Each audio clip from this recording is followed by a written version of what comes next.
Maxine Dupree has opened up about the social media hate and criticism she's faced. She was on Logan Paul's podcast and she's managed to overcome it.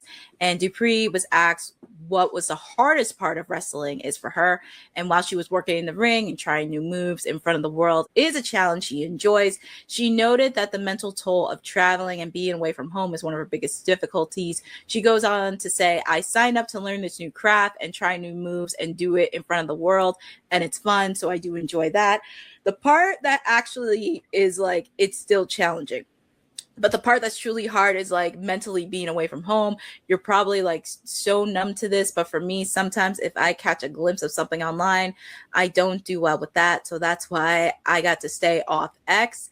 And she was on to clarify that she has left X, or formerly known as Twitter, but she's still on Instagram and TikTok, noting she finds those communities to be kinder. As anything they say about you, I promise you, I've thought about myself already.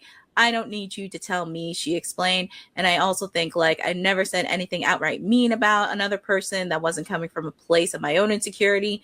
This mindset has helped her navigate the public facing aspects of her career while focusing on her progression as a performer. She opened up about this when she interviewed with Chris Van Vliet a year or two ago. Kindness is free, y'all. That's it. Message of the day, y'all. Kindness is free.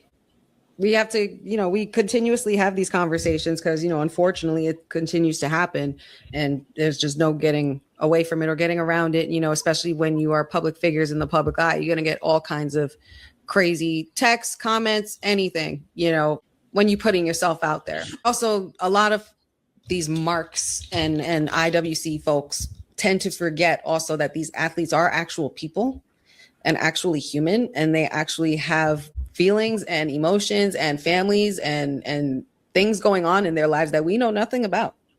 Absolutely nothing. Why? Because it's literally none of our damn business. There's something to be said about today's world where a statement from a stranger that you've never met, never seen before, know nothing about, could be miles away, hundreds of miles away from you.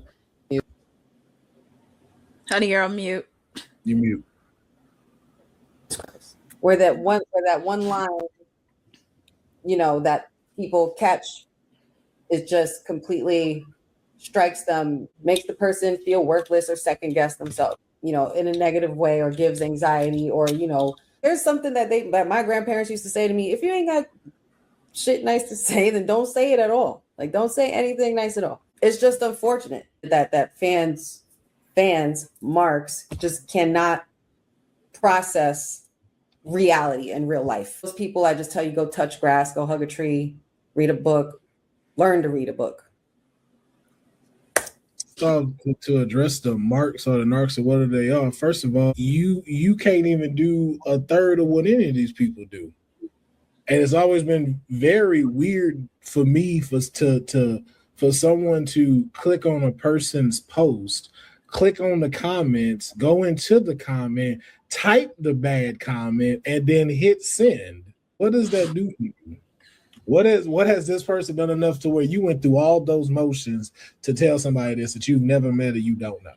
And it's very surprising that like she's still getting ridiculed to this day. Like, again, like she has definitely made huge strides toward her in-ring performance, so much to where like, yo, they put a belt on her. That's not something that's just like, oh, we ain't got nothing to do, we just go put the belt on you. I'm like, no, it's not 1997. Like, there are a lot of people that could be holding that belt, because she has the personality and she has the talent.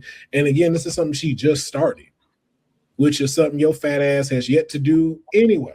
Or you gonna be at a call center because you're not gonna go run for your dreams. I don't like seeing that when they just be hating on women wrestlers. And I'm like, man, you couldn't go through a quarter of what these women got to go through every night. Along with being a woman in the world, in today's world. Let people do what they need to do. But for you to attack somebody's character who you definitely wouldn't say it in their face. Mm-mm. You for dang sure wouldn't do that. Grow up, eat a Hot Pocket and go have a seat. WWE, there's enough money there. You need to get bodyguards or some sort of security, because some of the things that I've seen, all it takes is one. Literally, that's all it takes. And then what?